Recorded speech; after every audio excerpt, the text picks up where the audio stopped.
जामनेर तालुक्यातील ताज्या बातम्या व ठळक घडामोडींसाठी पाहत राहा JBN महाराष्ट्र।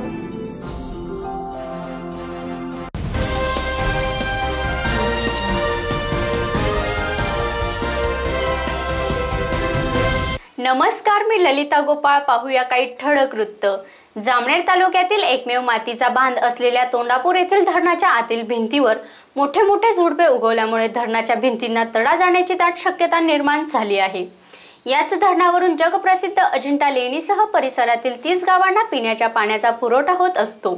मात्र धरणावरील झाडे झुडपे अशीच वाढत राहिल्यास एखाद्या वेळेस अनर्थ घडण्याची शक्यता निर्माण झाली आहे। 6.30-22 दशलक्ष घनमीटर पाणीसाठा असलेलं हे धरण, क्षमता असलेलं धरण, या धरणातून 17 गावांना पाणी पुरवठा केला जातो। इतकंच नव्हे तर जगप्रसिद्ध असे अजिंठा लेणीसुद्धा इथूनच पाणी पुरवठा केला जातो। त्या अनुषंगाने हे धरण ह्या वर्षी भरमसाठ झालेल्या पावसामुळे पूर्ण ओसंडून भरून वाहत होतं आणि जिल्ह्यातील हे एकमेव मातीचं धरण प्रकारातलं धरण आहे। तर या धरणाच्या भिंतीला अक्षरशः जंगलाचं स्वरूप प्राप्त आहे। आपण बघू शकता की ही झाडं आहे, अक्षर 10 ते 15 वर्ष वयाची झाडं आहेत। शिसम आणि बाभळीच्या प्रकारची झाडं इथं भिंतीवर वाढलेली आहेत आणि याला जंगलाचं स्वरूप प्राप्त झालेलं आहे। आपल्याला एक प्रकारे जंगलात आल्याचा अनुभव मात्र इथं आल्याशिवाय राहणार नाही।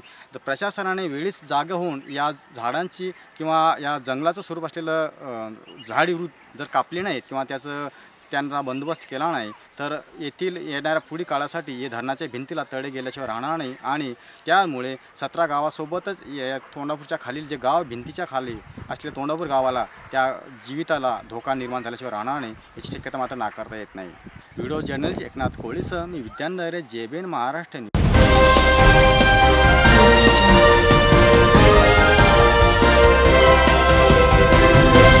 जळगाव जवळील शिरसोली रोडवरील श्यामा फायरवर्क्स या फटाक्याच्या कारखान्यात अचानक स्फोट होऊन यात 2 जण जागीच ठार झाल्याची घटना घडली आहे। फटाक्याच्या कंपनीच्या दारूच्या स्फोटक खोलीमध्ये वाढत्या तापमानामुळे हा स्फोट झाल्याचा प्राथमिक अंदाज वर्तवण्यात येत आहे। मात्र या घटनेमुळे फटाके कंपनीत काम करणाऱ्या कामगारांच्या सुरक्षेचा प्रश्न पुन्हा ऐरणीवर आला आहे। झालेल्या या स्फोटात शिरसोली येथील एका मजुरासह मद्रास येथील मजुराचा मृत्यू झाला आहे। नेमकी काय घटना घडली? मॅडम, स्टॅटिक चार्ज निर्माण झाला असेल, फटाके निर्मिती होते इकडे, तर केमिकल मिक्सिंग रूममध्ये स्टॅटिक चार्जमुळे ते ॲक्सिडेंट झालेलं आहे।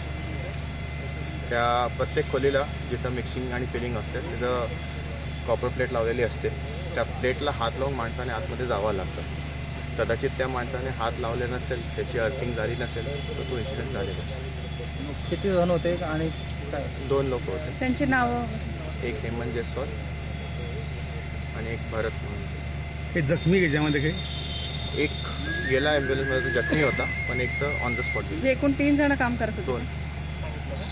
तुमचं नाव? सुनील मिलू। श्यामा फायरवर्क्स सिरसोली रोड पे जो पटाखे बनाने का फैक्ट्री है, वहाँ रूटिंग वर्क में मिक्सिंग रूम में मिक्सिंग का काम चालू था और लगभग 350 के आसपास अचानक ऐसा स्फोट होके अंदर जो 2 लोग काम कर रहे थे तो 2 लोग ऑन द स्पॉट कैजुअलिटी होने के बाद बाहर से जो एक लेडीज जा रही थी काम करने वाले, उसको भी ब्लास्ट में जो दीवार का ईंट और बाकी चीज़ें उनके सर पे मार लग के वो भी इंजर्ड हुई है। उनको दवाखाने में भेजा है और 2 कैजुअलिटी है, उनको एम्बुलेंस में डाल के अभी सिविल हॉस्पिटल में भेजा है।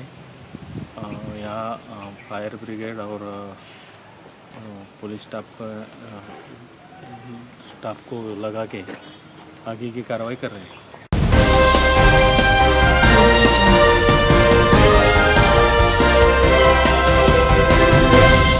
विश्वरत्न डॉक्टर बाबासाहेब आंबेडकर यांचा 126वा जयंती उत्सव हिवरखेडा बुद्रुक गावात मोठ्या उत्साहात साजरा करण्यात आला। या प्रसंगी डॉक्टर आंबेडकर यांचे तैलचित्र असलेल्या रथाची सवाद्य मिरवणूक गावातून जल्लोषात काढण्यात आली। मिरवणुकीमध्ये हिवरखेडा बुद्रुक गावातील सर्व धर्मीय ग्रामस्थ मोठ्या संख्येने उपस्थित होते।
पुन्हा भेटू, तोपर्यंत पाहत राहा JBN महाराष्ट्र न्यूज. नमस्कार.